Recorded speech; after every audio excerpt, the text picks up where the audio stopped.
समन्ता चक्रवालेषु अत्रा गच्छन्तु देवता सद्धम्मं मुनिराजस्य सुनन्तु सग्गमुखदं धम्मश्रवणकालो अयं वदन्ता धम्मश्रवणकालो अयं वदन्ता धम्मश्रवणकालो अयं वदन्ता नमो तस्से भगवतो अरहतो सम्मा सम्बुद्धस्से नमो तस्से भगवतो अरहतो सम्मा सम्बुद्धस्से नमो तस्से भगवतो अरहतो सम्मा सम्बुद्धस्से साध्य वासनावंत पिंगතුනි අද ඔබ හැමදෙනාම ඕස්ට්‍රේලියාවේ මේ ටස්මේනියා ප්‍රදේශය තුල හෝබාර්ට් නගරයේ ඒ වගේ මේ ආසන්න ඈත පළාත් වල ඉඳන් මේ ටස්මේනියාවේ ඉන්න බොහෝ පිරිසක් අද මේ ස්ථානයේ එකතු වෙලා ඔබ කවුරු සූදානම් වෙන්නේ ඔබේ ජීවිතයේ ඉතාම වැදගත් ධර්ම කාරණා ටිකක් ශ්‍රවණය කරා බණහන්නයි සූදානම්. අපි කවුරුත් මුලින්ම අදිෂ්ඨානයක් ඇති කරගමු මේ උතුම් ධර්ම ශ්‍රවණය අපි හැමදෙනාටම නිවන් දොරටුවක් බවට පත් වේවා කියන අදිෂ්ඨානය. බණ අහනකොට කාරණා පහක් තියෙන්න ඕනේ මුලින්ම. ඔබ මගේ ධර්ම දේශනා අන්තර්ජාලය ඔස්සේ ගොඩාක් YouTube, Facebook ගොඩාක් දේවල් වල අපි කරන බණ බොහෝ පිරිසක් ඒවා ප්‍රචාරය කරනවා. ඒ නිසා ඒ ඔස්සේ ඔබ ගොඩාක් බණ අහලා ඇති. නිරන්තරයෙන් අපි ධර්ම දේශනා කරනකොට බුදුරජාණන් වහන්සේ අංගුත්තර නිකායේ එක දේශනාවක ඒ දේශනාවේ නම සුසුසති බණ අහන කෙනෙක් තුළ ඒ කියන්නේ ඔබ තුළ ඇති කරගන්න ඕනේ කාරණා පහක් පෙන්නලා තියෙනවා. පළවෙනිම දේ තමයි අප්‍රමාණ ආසාවෙන් බණ අහන්න ඕනේ. ඒ ආසාව නිසානේ මේ ආවේ. ඈත ඉඳන් හරි කොහේ ඉඳන් හරි ඇවිල්ලා එකතු වෙලා ස්වාමීන් වහන්සේ නමක් වඩම්මලා මේ ධර්මයේ ශ්‍රවණය කරන්න මේ සූදානම් වුණේ බණ අහන්න තියෙන ආසාව නිසා. පළවෙනිම දේ තමයි බණ ඇසීමේ ආසාව. දෙවනි කාරණේ සෝතං මොදහ. හොඳට කන් යොමු කරගෙන හොඳ අවධානයෙන් බණ අහන්න ඕනේ. ඒ නිසා තමයි බාහිර දේවල්, ඒ කියන්නේ අපේ හිත දුවන වෙන දේවල් අපි බණ අහන වෙලාවට ඉවත් කරන්නේ. දුරකථනයක් වෙන්න පුළුවන්. බණක් අහන සෝදානම් වෙන වෙලාවට බණ අහන්න කලින්ම එක්ක ෆෝන් එක සයිලන්ට් කරලා පැත්තකින් තියලා හිත හදාගන්න බණ අහන වෙලාවේ බාහිර දෙයකට හිත යන්න දෙන්නේ නැහැ. සෝතං ඕදහති හොඳට කන් යොමු කරගෙන පැයක්ද පැය භාගයක්ද ඒ දේශනාව පුරාම හිත පිහිටවාගෙන බණ අහන්න දක්ෂ වෙන්න. දැන් කරුණු දෙකයි. තුන්වෙනි කාරණේ තමයි අදිෂ්ඨානය. ඒක 이르දිපාදයක්. චිත්ත 이르දිපාදය කියන්නේ. මං කොහොම හරි මේ ධර්මයේ තේරුම් ගන්න. මං කොහොම හරි මේ ධර්මය අවබෝධ කරගන්න. මගේ ජීවිතේට මං කොහොම හරි මේ ධර්මයේ ගලප ගන්න. එවැනි අදිෂ්ඨානයක් අපිට තියෙනවා. සමහර දේවල් දැන් ඔබේ ජීවිතේ ඔබ යම් මට්ටමකට ඔබේ ජීවිතේ ඉලක්ක ජයගත්ත කෙනෙක් වෙන්න පුළුවන්. ඔබට සිහිනයක් තියෙන්නේ මං හොඳට ඉගෙන ගන්න. ඉගෙනගෙන විදේශ රටකට යනවා. ඒක ඕස්ට්‍රේලියාව වගේ රටකට යනවා. එහෙ ගිහිල්ලා තව උසස් අධ්‍යාපනය කරනවා. විදේශ රටක කොහොම හරි PR එකක් හදාගෙන හරි පදිංචි වෙන්න ක්‍රමයක් හදාගන්න. ඒ ඉලක්ක වලින් බොහෝ ප්‍රමාණයක් ජීවිතේ සාර්ථක කරගෙන යනවා.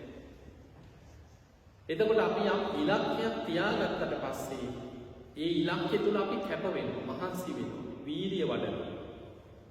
ඉලක්කවලට යන්න. බුදුරජාණන් වහන්සේ අපිට පෙන්වුවා ධර්මාවබෝධයත් ඒ වගේ ජීවිතේ ඉලක්කයක් කරගන්න. මං කොහොම හරි මේ ධර්මයේ තේරුම් ගන්නවා, වටහා ගන්නවා, අවබෝධ කරගන්නවා කියන අදිෂ්ඨාන ජීවිතය ඇති කරගන්න. ඒක බණ අහන වෙලාවටත් අවශ්‍යයි. ඊළඟ කාරණේ අත්ථං ගන්නාති අර්ථ ග්‍රහණය කරගන්න. දැන් අපි ගමු මේ බණ මේ දේශනාව මුල ඉඳන් අගටම මතක තියාගන්න බෑ. එහෙම පුළුවන් මේ ශාසනයේදම ඉඳලා තියෙන ආනන්ද හාමුදුරුවෝ විතරයි. බුදුරජාණන් වහන්සේ යම් දේශනාවක් කරාද පළවෙනි වචනේ ඉඳන් ඒ දේශනාවේ අන්තිම වචනේ දක්වාම මතකයි. 84000ක ධර්මස්කන්ධෙම මතකේ පිහිටියා. ධර්ම භාණ්ඩාගාරයට. අපිට එහෙම නෑ. හැබැයි අපි බණක් ඇහුවට පස්සේ අපිට දේශනාවම මතක නැතත් සාරාංශයක් තියෙන්න ඕනේ. අඩුම ගානේ මොකක්ද අද දේශනාවේ කියවෙච්ච වැදගත් කරුණු ටික හරි මතක තියාගන්න දක්ෂ වෙන්න. අත්හං ගන්නාති අර්ථ ග්‍රහණය කරගන්න. ඊළඟ බුදුරජාණන් වහන්සේ ආයමත් පෙන්නනවා අනත්තං රිච්ඡති. බාහිර දේවල් සියල්ල හිතෙන් අයින් කරන්න කියලා. ඒ නිසා බණහනකොට බාධා වෙන බාහිර දේවල් හිතෙන් බැහැර කරන්න. ඔන්න ඔය කාරණා පහ ඔබේ ජීවිතය තුළ පිහිටවා ගන්න ඔබ දක්ෂ කෙනෙක් බවට පත් වෙන්න. ඉතින් එහෙමනම් ඔබ හැමදෙනාටම මේ ධර්ම දේශනාව ධර්ම ශ්‍රවණයේ ධර්මාවබෝධයේ පිණිස නිවන් දොරටුවක් බවට පත් වේවා කියලා යලිස් ආශිර්වාද කරනවා. දැන් මම ඔබේ ප්‍රශ්නයක් අහනවා. ඔබට ඔබේ හිත විශ්වාසද? අපි කියනවා මට මාව විශ්වාසයි. මං ගැන මං දන්නවා. මමනේ මං ගැන දන්නේ. මට මාව විශ්වාසයි. ඇත්තටම අපිට විශ්වාස කරන්න පුළුවන් හිතක් අපිට තියෙනවා. මේ කෙලෙස් සහිත හිත තමයි අපිව නිරේට ඇදගෙන ගියේ. මේ කෙලෙස් සහිත හිත අපිව තිරිසන් අපායට ඇදලා දැම්මා. මේ ගෙවාගෙන ආපු දීර්ඝ සංසාර ගමනේ සතර අපායේ මහගෙදර කරගෙන ආවනම් වැරදිකාරය වෙන කවුරුත් නෙමෙයි. මේ කෙලෙස් සහිත පාපී හිත.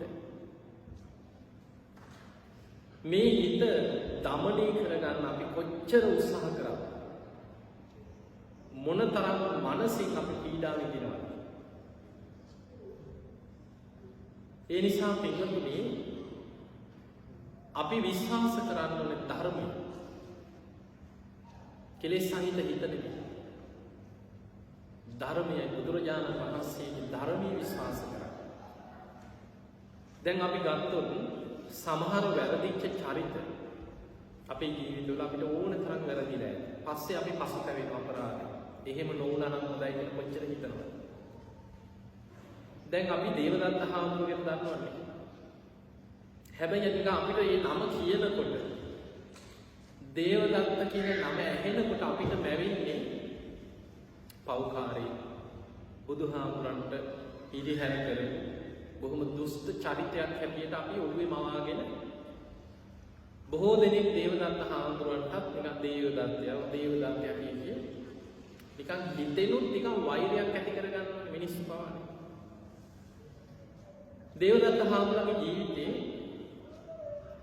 ඔබ දන්නවද අසංඛේය දෙහෙකුත් කල්ප ලක්ෂයක් පාරමී පුරපු කෙනෙක් කියලා.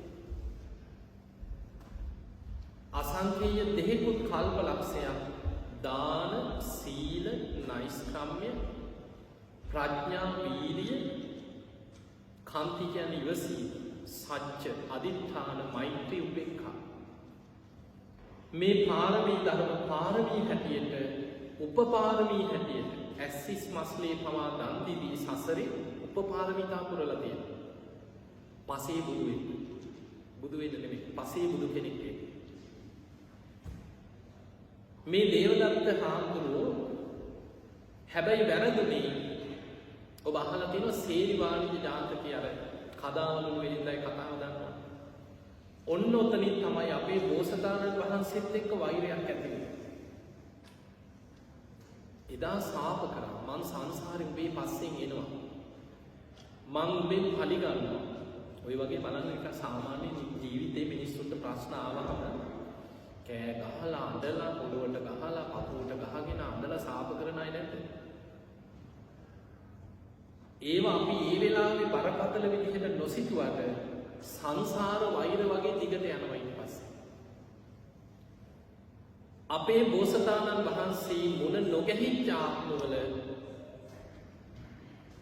දේවදත්ත හාමුදුරුවෝ හරියට පින් කරගෙන තියෙනවා, පාරමී පුරාගෙන තියෙනවා. හැබැයි යම් දවසක අපේ බෝසතාණන් වහන්සේ සංසාරේ මුණ ගැහුණාද අන්න අර සංසාර වෛරය මතුවෙනවා.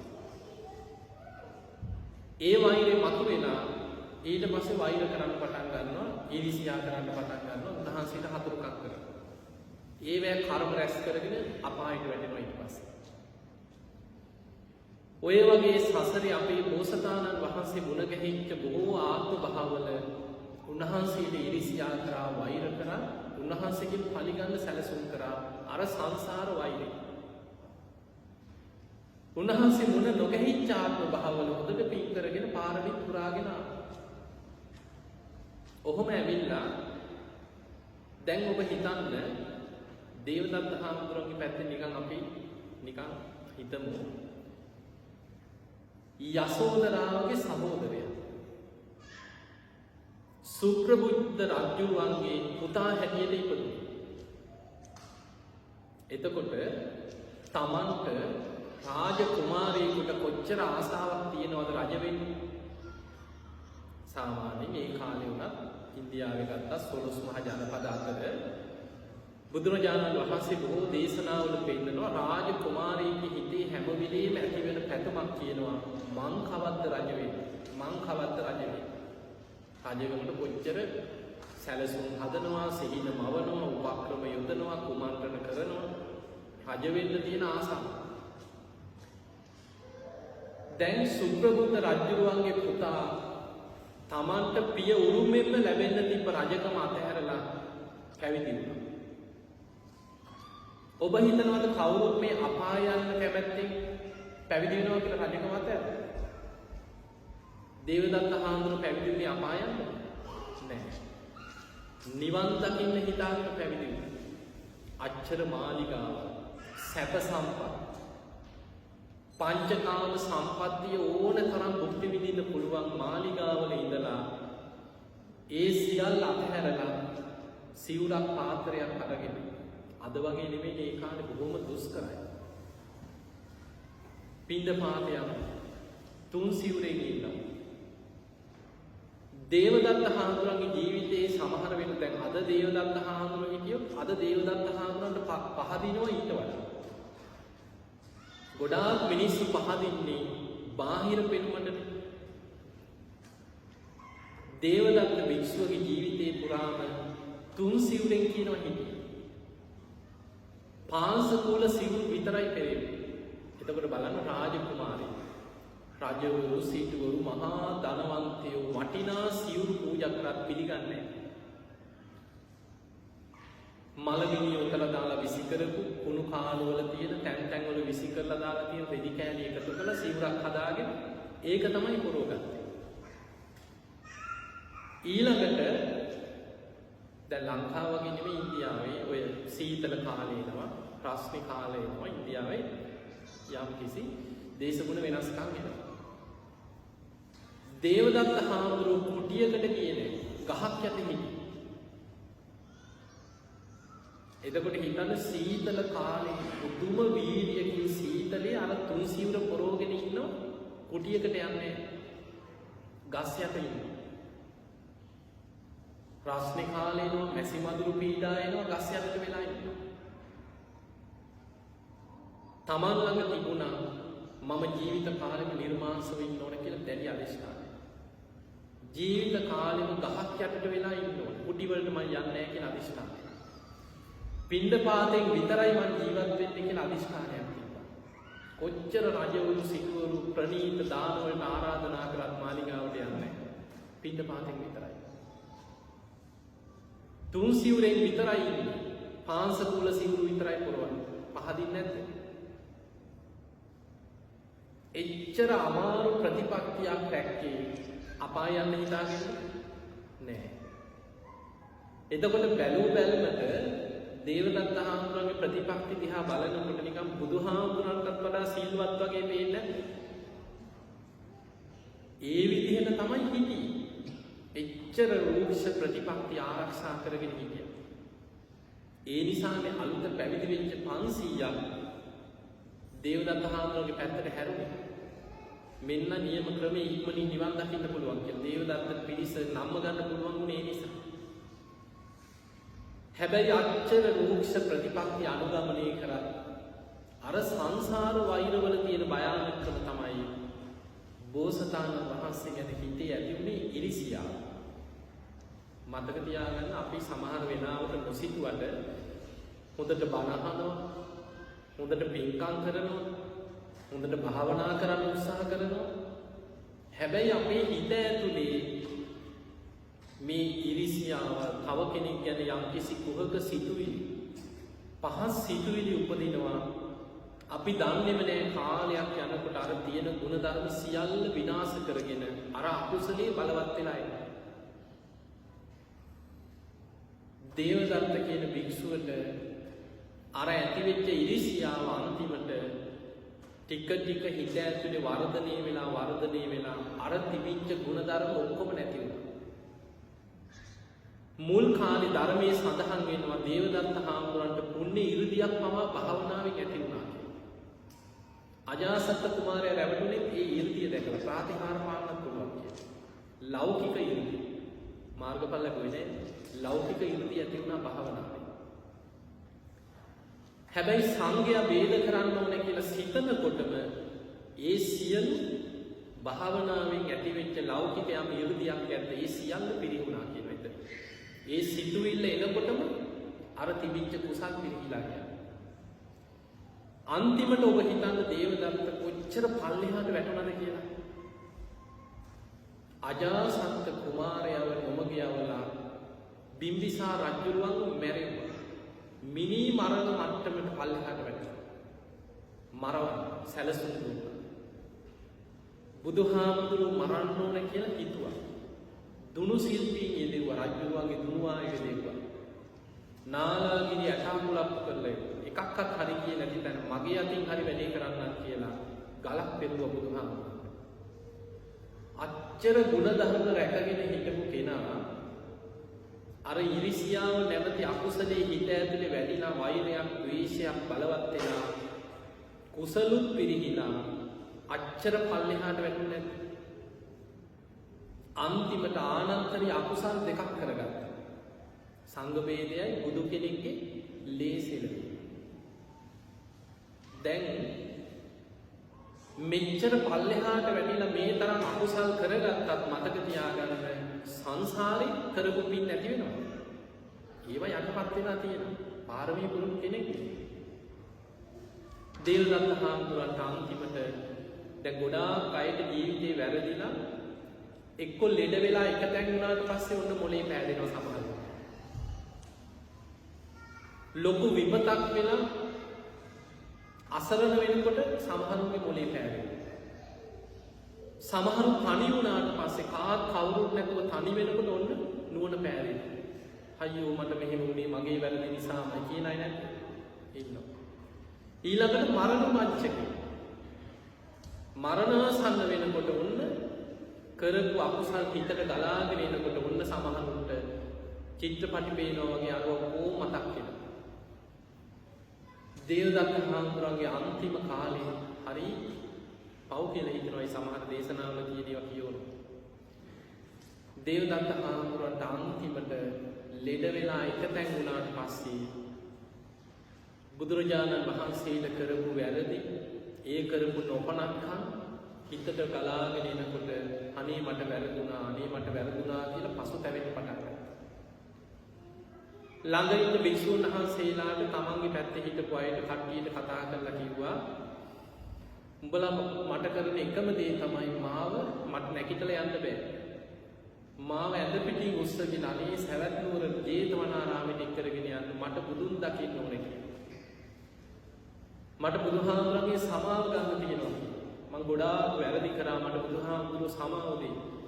මා උස්සගෙන ඵලයලා. දැන් අන්තිමට අර පිරිස ඇඳ පිටින්ම කක් උස්සගෙන දේවදත්ත හාමුදුරුවෝ උස්සගෙන මේ ගොඩාක් දුර ඉඳන් ඉන්නේ දැන්. සවැත් නුවරට.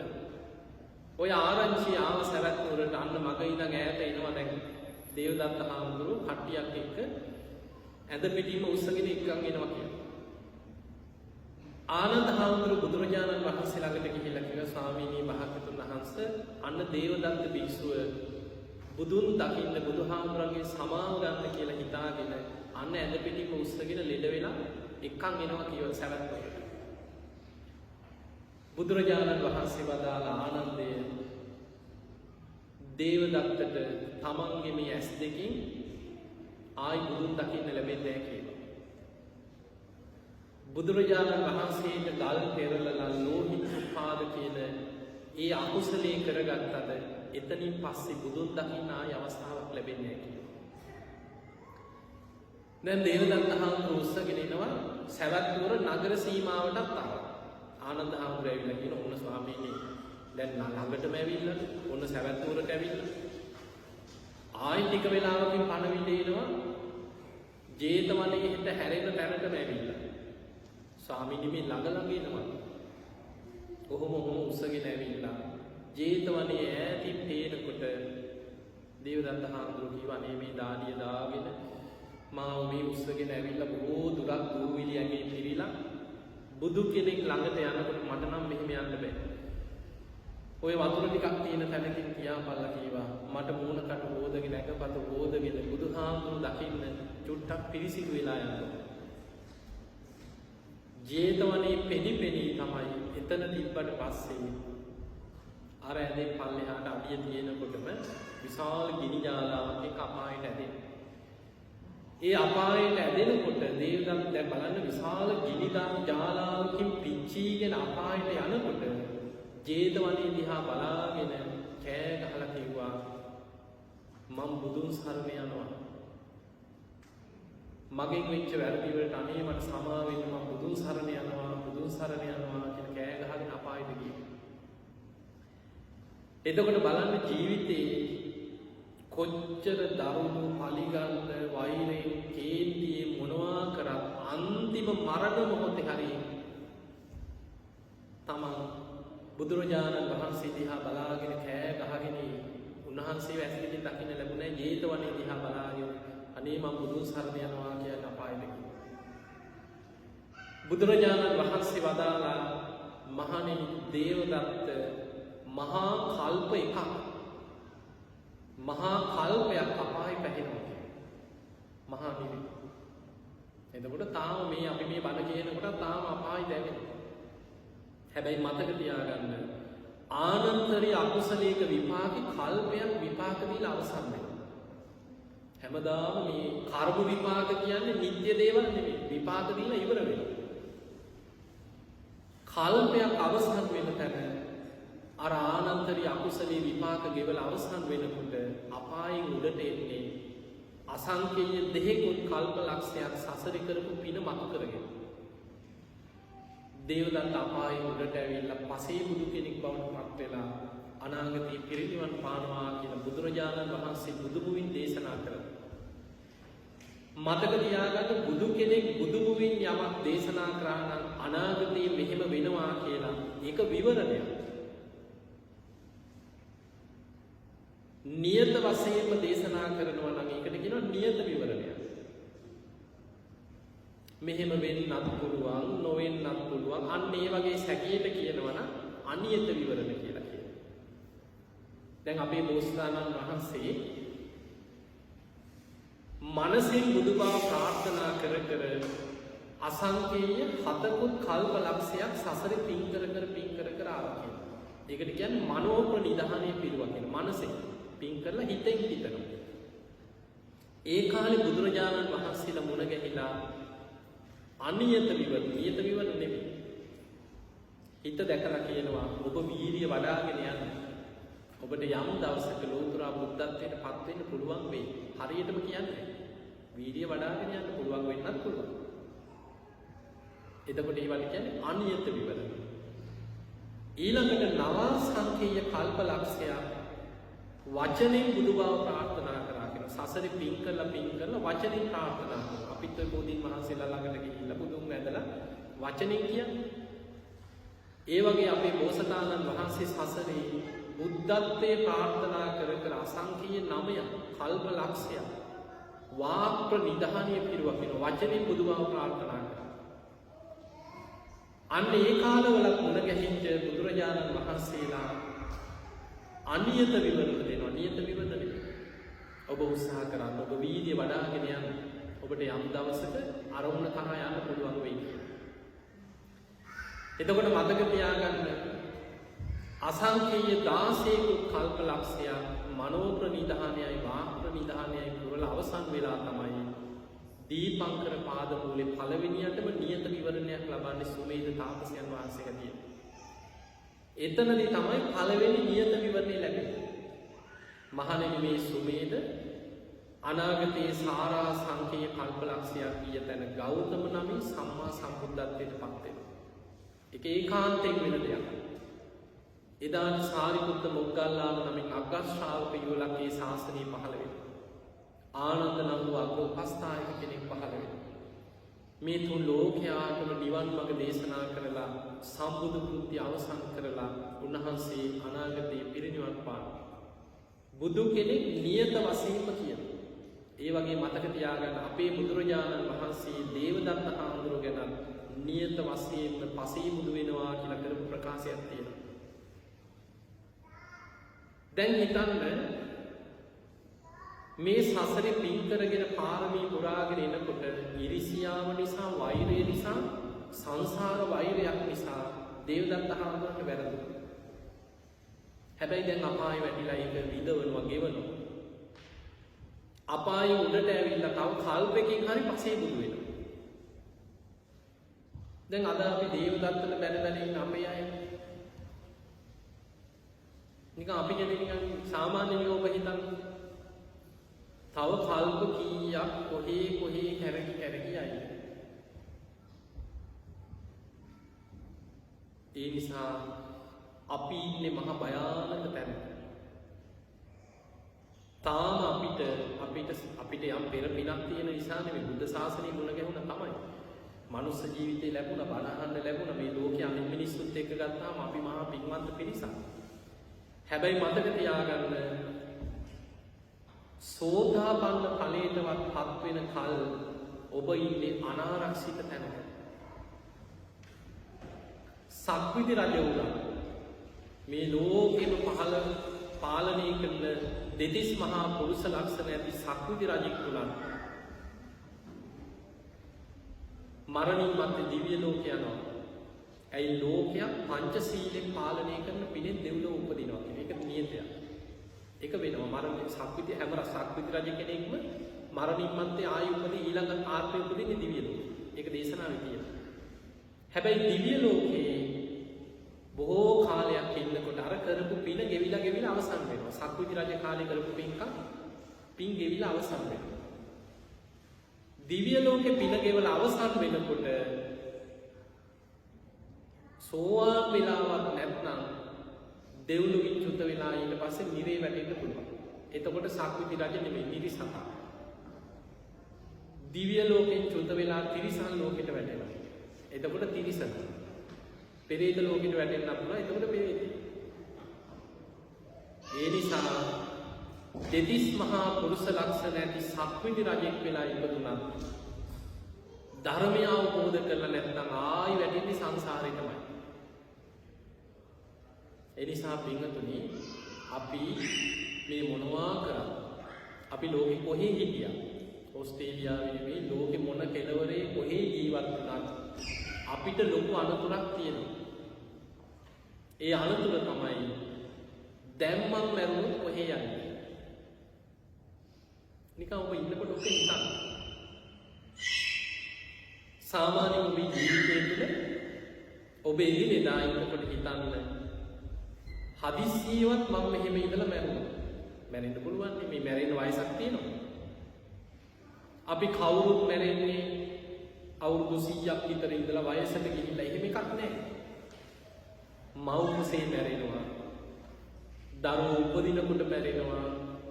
සෙල්ලම් කර කර ඉන්න කාලේ මැරෙනවා. ළමා වයසේ මැරෙනවා. තරුණ කාලේ මැරෙනවා. මැදි වයසෙත් මැරෙනවා. වයසට ගිහිල්ලත් මැරෙනවා. එතකොට ඔබට මට අපි දන්නේ කාට කොයි වෙලේ ඉස්සර වෙයිද කියලා. මතක තියාගන්න දැන් අපි නිකන් හිතමු අද මේ බණ අහන්න 200ක් විතර ඉන්නවා කියලා. කවදා හෝ මල ගෙවල් කියන්න බෑ. බුදු අම්මේ මේ හාමුදුරු කියන කට කැඩිච්ච කතාව වල එනවා ඒක මම. මොකක්ද මේ කියන්නේ? ඇත්තද බොරුද? අපේ පවුලේ 10 දෙනයි කියන්නේ කවදාම මල්ගෙවල් කියන්නේ. අපි කැමති වුණත් අකමැති වුණත් 10යි. අපේ ගෙදර 10 දෙනෙක් ඉන්නවා කියන්නේ කවදාම මල්ගෙවල් 10ක්. අපිට යාළු හිත මිත්‍රයෝ 300ක් ඉන්නවා කියලා කියන්නේ කවදා හෝ මල්ගෙවල් 300. තව අවුරුදු 100ක් යනකොට ඔබවත් මමවත් මේ කවුරුවත් පස් ටිකක්වත් පොළොව හානවත් හොයාගන්න නැහැ. ඒ නිසා හැම මරණ සති එක භාවනාවක්. මතක තියාගන්න මරණය ගැන හිතුවේ නැත්නම් අප්‍රමාදී භාවයක් නම් උපදින්නේ. බුදුරජාණන් වහන්සේ අපිට පෙන්වුවේ මහණෙනි ධර්මාභෝධයේ පිණිස අප්‍රමාදී භාවය ඇති කරන මරණ සති භාවනාව තරම් දෙයක් බුදු ඇසින්වත් දකින්නේ නැහැ කියලා. දැන් මම මරුණොත් කොහේ යයිද කියලා හිතනකොට තමයි අප්‍රමාදී භාවය ඇති වෙන්නේ. ඉක්මනින් කුසල් වඩා ගන්න. ඉක්මනට පින් ටිකක් කර ගන්න. කොහොම හරි ජීවිතයේ තියෙන අඩුපාඩු ටික ඉක්මනට හදා ගන්න. කොහොම හරි මේ ධර්මයෙන් කරා යන්න ඕනේ කියලා හිතෙන්නේ දැන් මම මරුණොත් කොහේ යයිද කියලා හිතන කෙනා. ඒ නිසා පින්වතුනි මරණ සතිය මරණේ හිතන්න. සමහර මම ඔබට පෙන්නලා දෙන්නම්. එතනදී අපිට එනවා සංසාරික දක්ෂතාවය. ඒක මේ බණ අහලා සමහර අය බණ අහලා ඇති කරගන්නවා.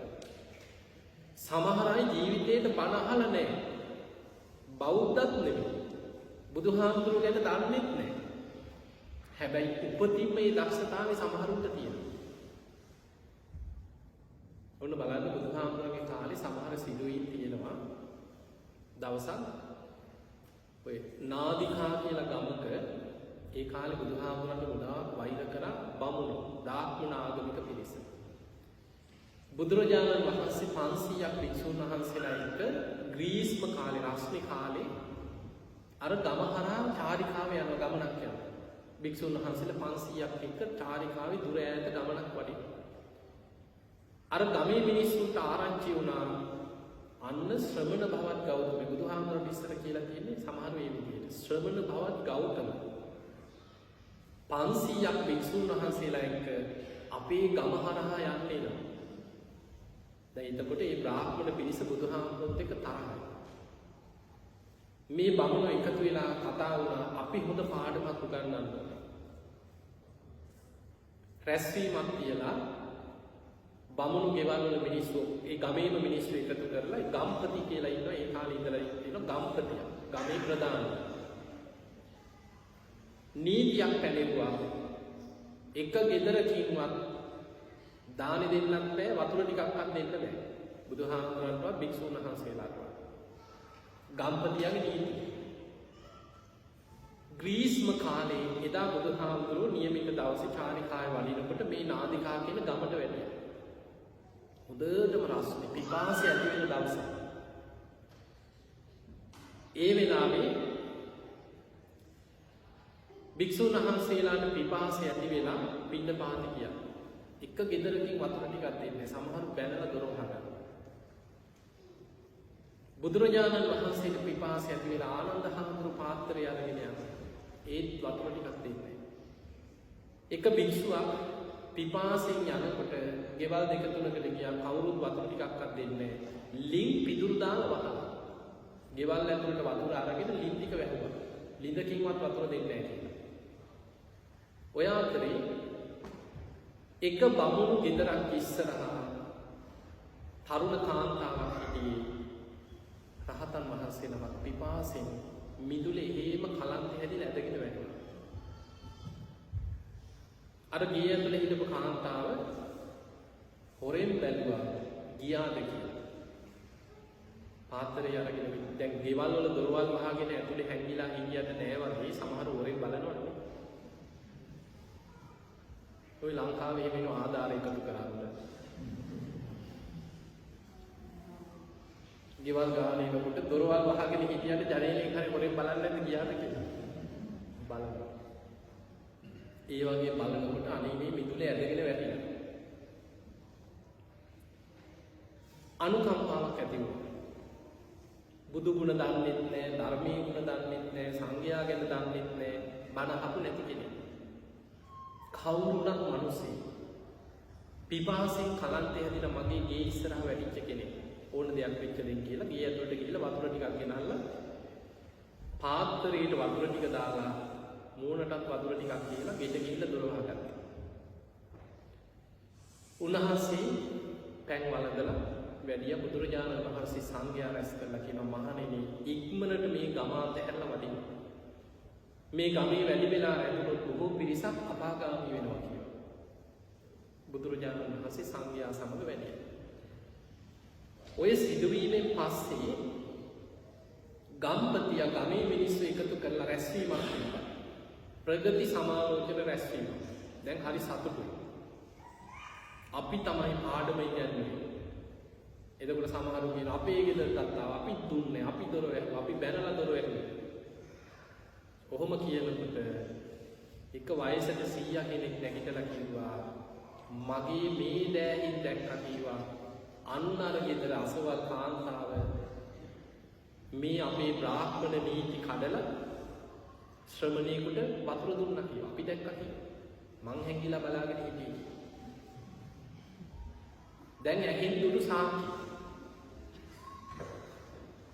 ඒ වෙලාවේ අර කාන්තාව ගෙන්නලා ඇහුවා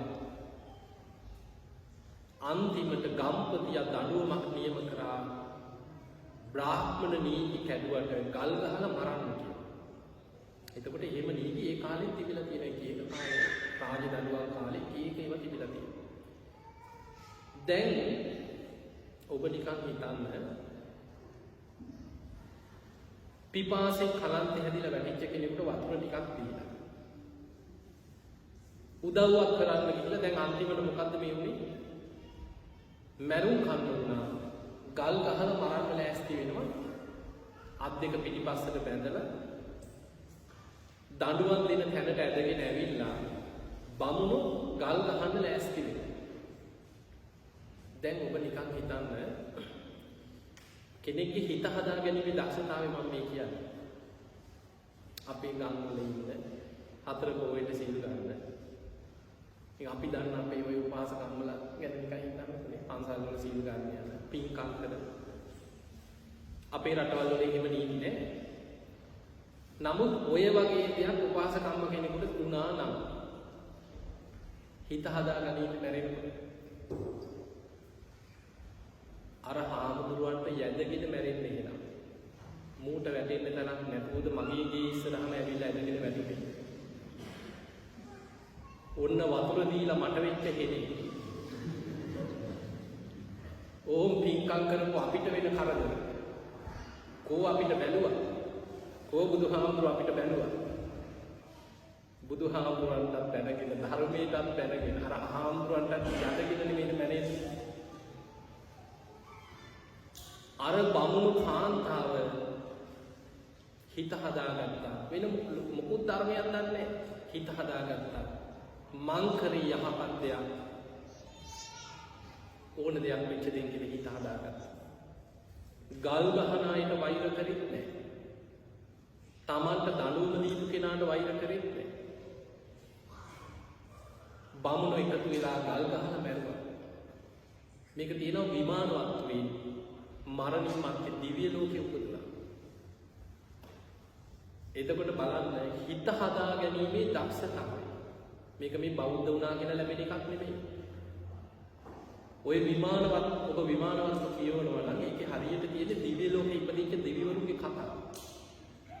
තව ඔය වගේ තියෙනවා පිණ්ඩපාතේ ආපු ස්වාමීන් වහන්සේ නමකට නැන්දම්මයි මේකී ඒ කාලේ ගෙදර ලොකු අවුලක් තිබ්බ ගෙදරක්. නැන්දම්ම නැති වෙලාවේ ලේලිට දෙන්න දෙයක් නැහැ පිණ්ඩපාතේ ආව ස්වාමීන් වහන්සේ නම. නැන්දම්මගේ කාමරේ තිබ්බා උද්දන් දෙකක්. ඒ උද්දන් දෙක මිරිකලා උප්පැණි ටිකක් පාත්‍රයට පූජා කරා. අර ස්වාමීන් වහන්සේ උප්පැණි වලකල පින් දීලා වැටියා. ටික වෙලාවකින් මේ නැන්දම්මාව ආපු ගමන්ම ලේලිය මොකද කරේ? කිව්වා අම්මා හිත පහදව ගන්න. අද මම ලොකු පිනක් කරා. අම්මගේ කාමරේ තිබ්බ උද්දණු දෙක මං පිණ්ඩපාතේ ආපු ස්වාමීන් වහන්සේ නමකට උප්පැණි හැටියට පූජා කරා කියලා. මේ අම්මට කේන්ති ගිහිල්ලා තී කාගෙන් අහලාද මගේ උද්දණු දෙක ගත්තේ කියලා. එතන තිබ්බ පුඩුවකින් උස්සලා ගැහුවා කියලා. මේක ওই විමානවත්වයේ මුලම තියෙන දේශනාවේ සඳහන් වෙන කතාව. එහි මැදගෙන වැටුණා මරණයටපත් වුණා. දැන් හිතන්න සාමාන්‍ය නැන්දම්මගේ කුටි කාලක් නිකන් මේක පාරටම මුකුත් දන්නේ නැතුව නිකන් මැරුණා නෙමෙයි. පුටුවෙන් හරි උස්සලා ගහලා වැටිලා ටිකක් වේදනාව විඳලානේ මැරෙන්නේ. සිතුවිලියෙන් නැද්ද ඒ අතර? වෙන කෙනෙක් නම් අර නැන්දම්මගේ මම මැරිලා හරි ඔහිගෙන් පරි ගන්නවා කියාගෙන මැරෙන්නේ. මරණ මංචකේ බිම වැටිලා කණ යනකොටත් හිත හදාගත්ත මං කරේ යහපත් දෙයක්. උප්පැණි ටිකක් පූජා කරානේ සාදු සාදු කියලා ඒකට හිත පහදවා ගත්තා. මරණින් මතු දිව්‍ය ලෝකෙ ඉපදුණා. ඒ නිසා මතක තියාගන්න හිත රැක ගන්නවා කියන්නේ ලේසි දෙයක් නෙවෙයි. දැන් බලන්න අපි කොච්චර පින්කම් කරන්න ගිහිල්ලා අපි හිත අපහදව ගන්නවා. වෙලා නැද්ද? දානි දෙන්න ගිහිල්ලා ඕනෙ ප්‍රශ්න ඇති කරගන්න. එක්ක ඕන තරහ වෙලා මොනවා හරි ප්‍රශ්න පින්කම් කරන්න ගිහිල්ලා අපි ප්‍රශ්න හදාගන්නවා. ඊළඟට මොනවා හරි යහපත් දේවල් කරන්න යන්නේ. හැබැයි මේ යහපත් දේවල් කරන්න ගිහිල්ලා අපිම හිතේ කරපු පිනවත් යහපතවත් කුසලවත් නෙමෙයි. එතන ඇති වෙච්ච ප්‍රශ්නයක් තමයි ලොකුවට ඔළුවේ තියාගෙන මෙහෙම වුණා කියන ඒක හිතේ කෙලෙස් උපද්දව අපි ඉන්නවනම් අපිට හිත හදා ගැනීමේ දක්ෂතාවය නැහැ. ඒ නිසා පින්වතුනි සුගතියක උපදින්න නම් හිත රැක ගන්න දක්ෂ වෙන්න. මේ මරණාසන්න මොහොත ලේසි නෑ. දැන් මෙහෙම හිතමු. අපි කවුරුත් මැරෙන්නේ මේ බණහන අපි හැමෝම හිතමු. අපි කවුරුත් මැරෙන්නේ සෝවාන් වෙලාම නම්. එහෙනම් අපිට බයක් තියෙනවද? එහෙනම් අපිට බයක් නෑ. ඇයි? බුදුරජාණන් වහන්සේ දේශනා කරනවා සෝවාන් වෙච්ච කෙනා සතර අපායේ සදහටම මිදිච්ච කෙනෙක්. සෝවාන් වෙච්ච කෙනා ඒකාන්තයේ සුගතිය උපදිනවා. ආත්ම 7ක් ඇතුළත නිවන් දකිනවා. එයා ආර්ය මාර්ගයට බැසගත්ත කෙනෙක්. හැබැයි අපි මැරෙන්නේ ධර්මාවබෝධයක් නොලබා අන්ධබාල පුතග්ජන මානසිකත්වයක් එක්ක ධර්මාවබෝධයක් නැතුව නම් අන්න අපිට අනතුරු තියෙනවා. දැන් මම ඔබට නිකන් අවස්ථා ටිකක් කියාගෙන යන්නම්. ඔබම මට කියන්න ධර්මයේ හිත පිහිටව ගන්න ලේසිද අමාරුද කියලා. දැන් මෙතන බණහන අය අතර නොයෙක් අය ඔබේ ජීවිතයේ ඔබ ඇස් දෙකට මිනිස්සු මැරෙනවා දැකලා තියෙනවා. දැන් මේ දොස්තරලා ඉන්නවා, මිසිලා ඇති, ඉස්පිරිතාලවල වැඩ කරන අය ඇති. ජීවිතේ අපිට ඕන තරම් අත්දැකීම් ඇති වෙන්නේ. ඊළඟට ඔබේ සමහර වෙලාවට පවුලේ සහෝදරී ආච්චිලා සීයලා මාමලා නැන්දලා කවුරු හරි පණ ගිය අවස්ථාවල් අපේ ජීවිතවල ඕන තරම් අත්දැකීම් ඇති.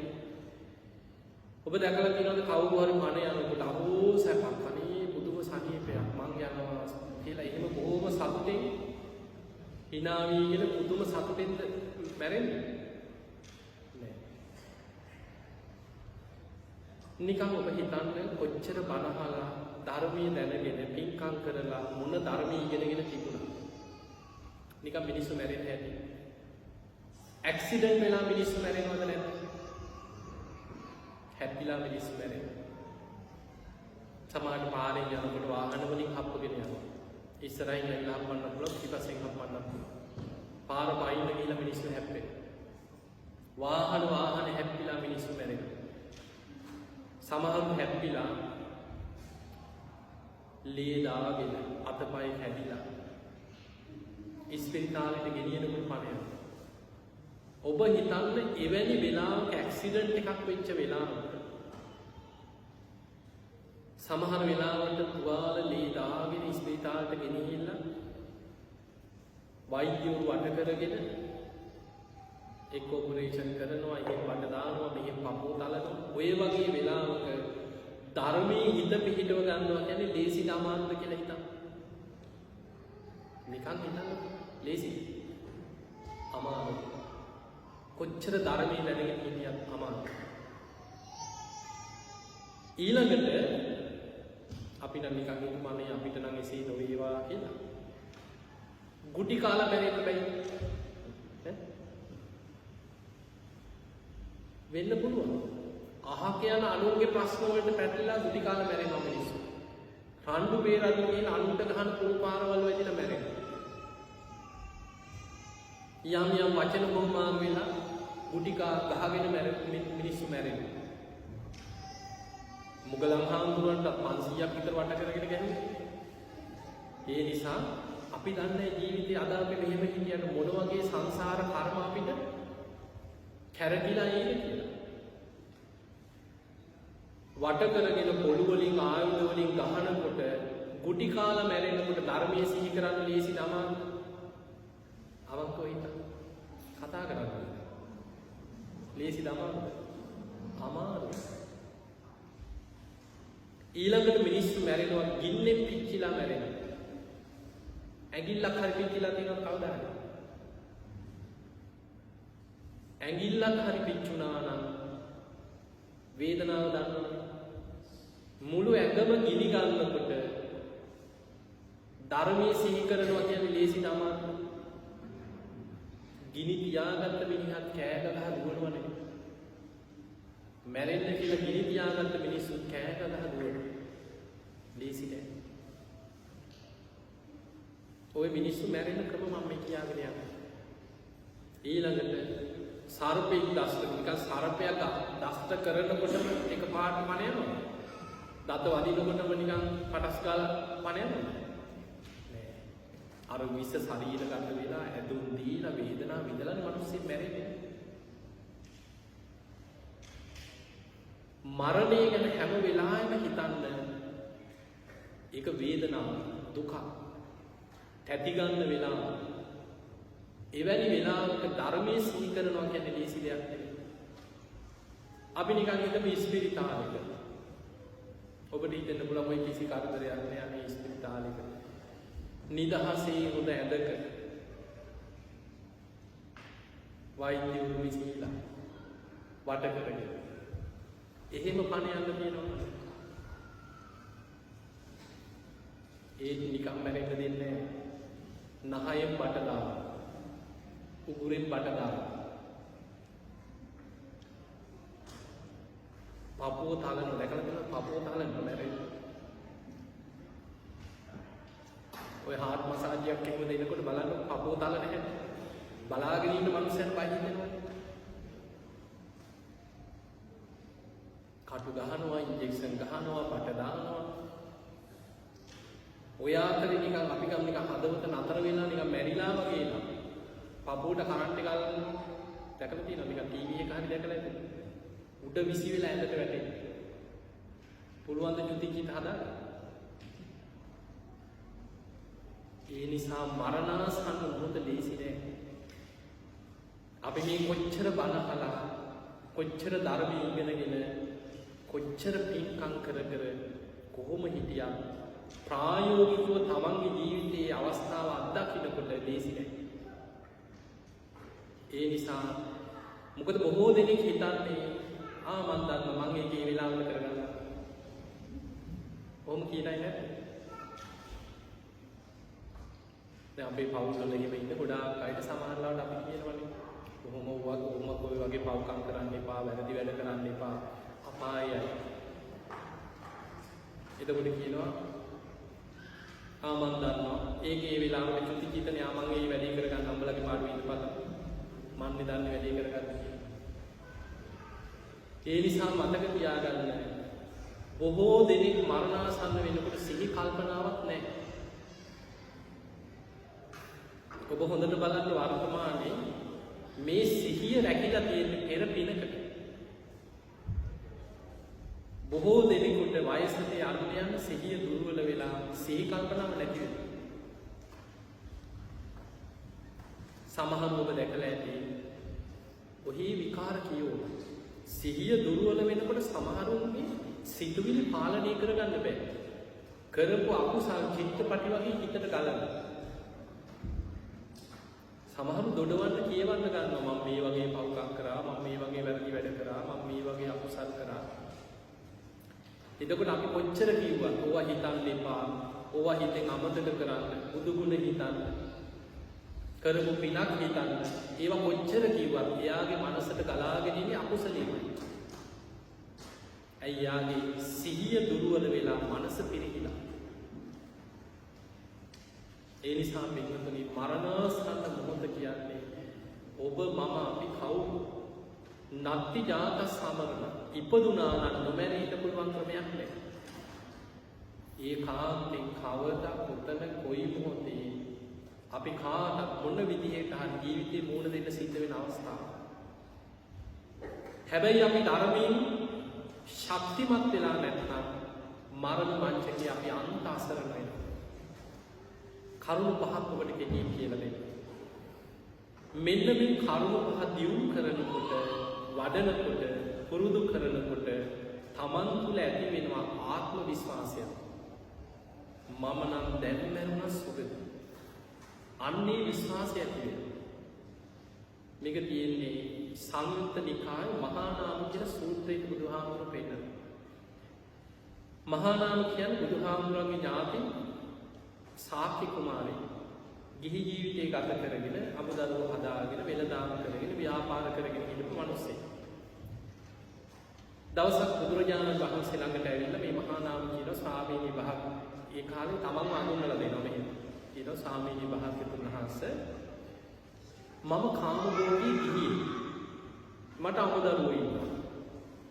මම රන් රිදී මුතුමැණික් පරිහරණය කරනවා. මම කසීසලු කරනවා. ඒ කියන්නේ තමන් නිකන් බොහොම පොහොසතෙක් කියලා කියනවා. මම මෙහෙම කෙනෙක්. මං ගිහි ජීවිතයක් ගත කරන කෙනෙක්. ව්‍යාපාර කරනවා. මට සල්ලි තියෙනවා. මම මේ වගේ රන් රිදී මුතුමැණික් මට තියෙනවා. මම මෙහෙම සල්ලිකාරේ. මම මෙහෙම කෙනෙක්. හැබැයි ස්වාමීනි මට ලොකු බයක් තියෙනවා. ඒ තමයි කොයි වෙලේක හෝ මම මරණයටපත් වෙලා අපාය වැටේ කියලා මට බයක් උපදිනවා. හදිසියවත් අනතුරකින් විපතකින් මම මැරෙන වෙලාවක අකුසලයක් බලවත් වෙලා තිරිසන් අපායක പ്രേත ලෝකෙක උපදී කියලා මට විතර බයක් ඇති වෙනවා. ඒ නිසා ස්වාමීනි භාග්‍යතුන් වහන්සේ කවදා කොතන කොයි මොහොතේ මැරුණා සුගතියක උපදින්න මා විසින් බලවත් කරගත යුතු කරුණ මොනවද කියලා අහනවා. මේක තියෙන්නේ සංයුත්ත නිකායේ මහා නාම සූත්‍රය. එතකොට මේ මහා නාම ශාක්‍ය කුමාරයා බුදුහාමුදුරන්ගෙන් අහන්නේ කවදා කොතන කොයි මොහොතේ මොන විදිහට මැරුණා සුගතියක යන්න නම් නිතරම පුරුදු කරලා බලවත් කරගන්න ඕන මොන වගේ ගුණ ධර්මද? දැන් මේ කියන්නේ සෝවාන් වෙච්ච කෙනෙක් ගැන නෙවෙයි. සෝවාන් වුණා නම් කොහොම සුගතිය? එතනින් මෙහා සෝවාන් ඵලයෙන් මෙහා ඉන්න කෙනෙක් ජීවිතේ අපිට එන අනතුරු අපි දන්නේ කවදා කොතන කොයි මොහොතේ මොන විදියට මැරෙන්නේ. එවැනි මොහොතක අර අපාය පැත්තට ඇදෙන ජීවිතයේ යම් කිසි රැකවරණයක්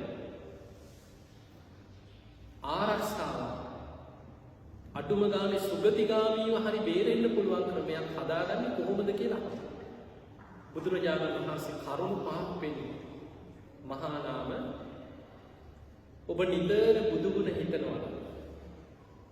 නිතර ධර්මයේ ගුණ හිතන සංඝ ගුණ හිතන කෙනෙක් නම් ඔබ තුල තියෙනවා සද්ධා. මතක තියාගන්න බෞද්ධයෙකුට තෙරුවන් සරණ ගිය කෙනෙකුට මරණාසන්න මොහොතේ මතුවෙන අකුසල් යටපත් කරන්න තියෙන බලවත්ම කුසලයේ තමයි සද්ධා. බුදුරජාණන් වහන්සේ බුදුමුවින්ම දේශනා කරනවා මයි සද්ධා මත්තං සද්ධා මාත්‍රයක් ප්‍රේම මත්තං ප්‍රේම මාත්‍රයක් බුදුහාමුදුරුවෝ ගැන හිතේ බලවත් වුණොත් සබ්බේතේ සංඝ පරාය ඒ සියලු දෙනා සුගතිය උපදින. එක දේශනාවක සඳහන් වෙනවා මරණ මංචකයේ බුදු ගුණ සිහි කරද්දී කරපු දහසක් අකුසල් යටපත් වෙනවා කියලා එතන. ඒ නිසා ලොකු දෙයක් නැති වුණා. සමහර වෙලාවක ඔබේ ආච්චි සීයා නෑදෑයෝ ඥාති ලොකු දහම් දැනුමක් නැති කෙනෙක් කියලා හිතන්න.